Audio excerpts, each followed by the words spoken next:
시간이 남아도니?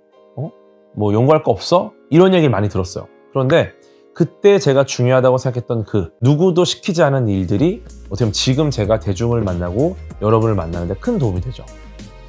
네, 안녕하세요. 과학 커뮤니케이터 궤도입니다. 반갑습니다.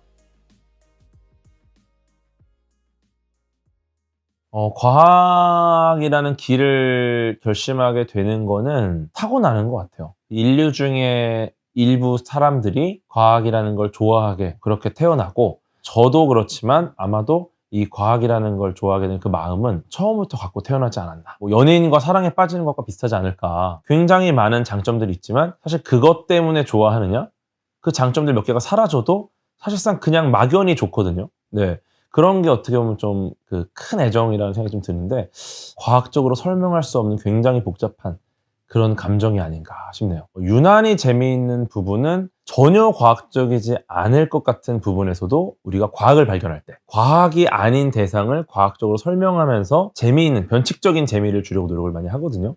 예, 그런 것들을 보면은 이 세상의 모든 것이 과학이다 라는 걸 좀 알아가면서, 와, 이런 곳에도 과학이 있구나. 정말 세상은 과학적으로 이루어져 있구나.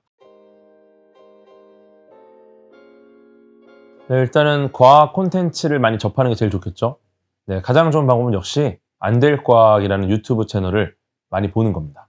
네, 과학자들이 어떤 식으로 사고하고 결과를 냈는지, 결론을 도출했는지를 보다 보면은 나도 모르게 과학적 사고가 익숙해지니까, 여러분이 단순히 어떤 콘텐츠를 보고 아, 이것만으로 내가 모든 걸 알았다, 이제 나는 과학적 사고를 하는구나, 그게 아니라 어떤 콘텐츠를 시작으로 나는 점점 더 탐구하고 싶어하고, 이게 이렇다면 그럼 이거의 꼬리에 꼬리를 무는 이 질문들, 이거는 뭐지?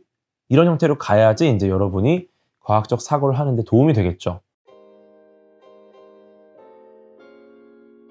비교되지 않는 가치를 쫓아야 돼요.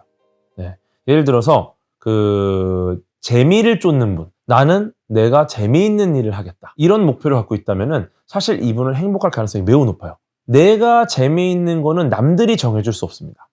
내가 예를 들어 하루 종일 그냥 모래밭에서 개미들을 관찰하는 게 좋아. 그러면은 나는 이거를 평생 해도 너무 행복한 거예요. 사람들은 뭐 놀리겠죠. 저 뭐 하는 거야 도대체. 내가 재밌다는 가치가 가장 커요. 그러면은 다른 사람들이 뭐라고 하든 그 사람들은 나의 재미를 이해할 수 없습니다. 그냥 이 사람은 가장 행복할 가능성이 높아요. 그럼 저 같은 경우는 뭐냐? 저는 이제 과학 이야기를 하는 게 저한테는 가장 즐거운 일입니다. 나는 이제 평생 과학 이야기를 하겠다라는 목표. 이 목표는 그냥 제가 정하고 제가 이룰 수 있죠. 네. 주변에 어떤 상황이 바뀌어도 저는 과학 이야기를 할 겁니다. 시키는 것만 하면 안 돼요. 가장 중요한 그거 같아요. 네.